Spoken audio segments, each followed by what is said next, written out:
Ya saya akui hidup saya penuh dengan ketakutan. Bagaimana nanti kalau nggak punya bini? Bagaimana nanti anak gue? Bagaimana nanti orang tua gue? Makin lama makin tua, jangan sampai dia nggak ada umur, gue belum berangkatin umroh. Karena sebagai muslim salah satu cita-cita terbesar kita sebagai anak, sebelum orang tua kita meninggal kita berangkatin mereka umroh, betul nggak? Katanya yang muslim, betul nggak? Kalau nggak haji minimal umroh deh, betul nggak?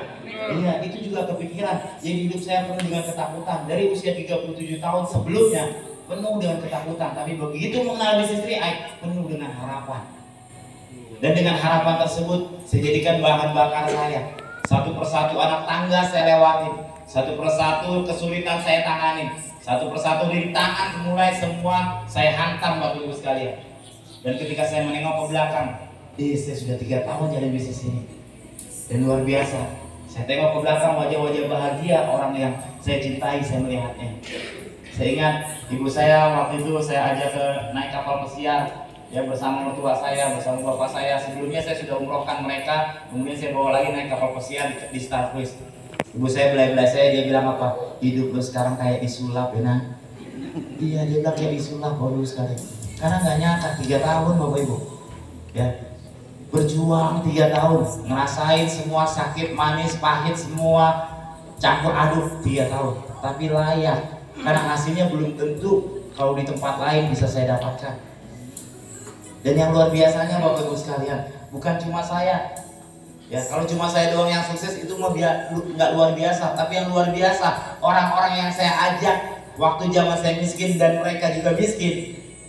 Jadi orang miskin ngajak orang miskin bagaimana bisa kaya, kan aneh juga, betul nggak? Jadi semua hanya bermula dari ide. Saya melihat sebuah ide bisnis ini dan saya beritahukan ide ini kepada teman saya. Ide ini saya percaya, dan siapa yang percaya dengan ide ini, yuk kita sama-sama.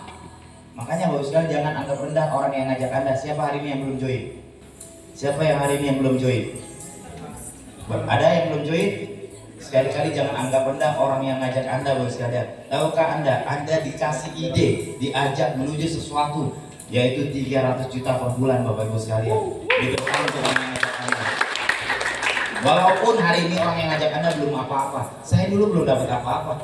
Saya ngajak yuk, saya ajak Juli Kasmo supir, saya ajak Sarmo satpam. Iya, yang percaya sama saya model-model begitu soalnya. Ya habis yang ngajak kenek, mana ada direktur percaya sama kenek kan gitu, nggak apa-apa dah. Ya, nggak apa-apa. Kami memang kumpulan orang kecil Bapak Ibu sekalian. Saya kumpulan orang kecil, sama orang kecil, Juli Kasmo orang kecil. Tetapi perbedaan kami orang kecil dengan orang kecil lainnya saat itu, kami orang kecil yang berani berpikir besar Bapak Ibu. Dan itu yang membuat hidup kami hari ini jadi besar Bapak Ibu. Hari ini sama punya Mercy, kontrakannya 30. Ya, kerjaannya cuma main burung aja sekarang. Dia kemana-mana bawa burung, datang ke rumah saya bawa burung, ngelepasin barang-barang, girang banget mukanya. Nyampe rumah saya telepon, gimana Mas Sal, burungnya balik semua enggak? Wah mati dua, balik dua kayak online. Ya, Bapak Ibu sekalian, Juli Kasmo juga sama, rumahnya yang tadi mau dijual sekarang 3 lantai Bapak Ibu. Dan ngomongin pandemi, lagi enak-enaknya bisnis muncul pandemi Bapak Ibu. Pertanyaan saya, berapa banyak bisnis yang bergerak di pandemi? Hampir nol, betul nggak? Jadi bicaranya bukan bisnis kita doang ya, bicaranya seluruh industri bisnis di muka bumi ini kecuali Alkes itu nol. Jadi hidup kita berhenti 2 tahun, betul? Ketemu orang tetangga ketemu nggak berani, betul?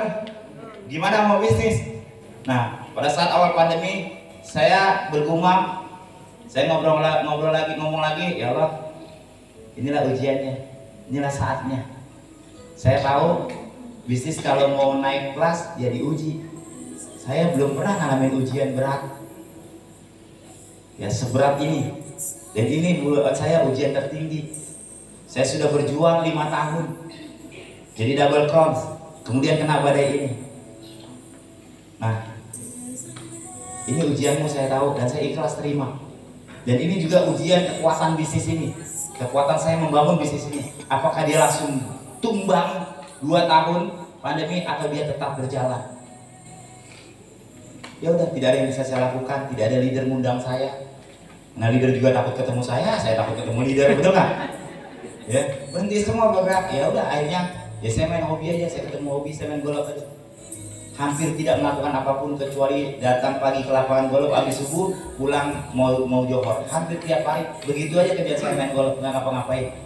Tapi satu persatu aset saya lunas, Bapak Ibu sekalian. Apartemen saya lunas, mobil saya lunas, rumah saya 2,8 miliar lunas. Ya. 2 buah rumah harga 800 juta lunas.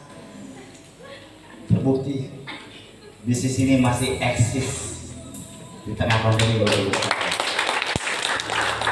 Dan ketika saya meeting lagi, saya mulai lagi koordinasi dengan para leader, saya katakan apa? Kita ini sudah melewati badai yang sangat besar dalam sepanjang sejarah umat manusia.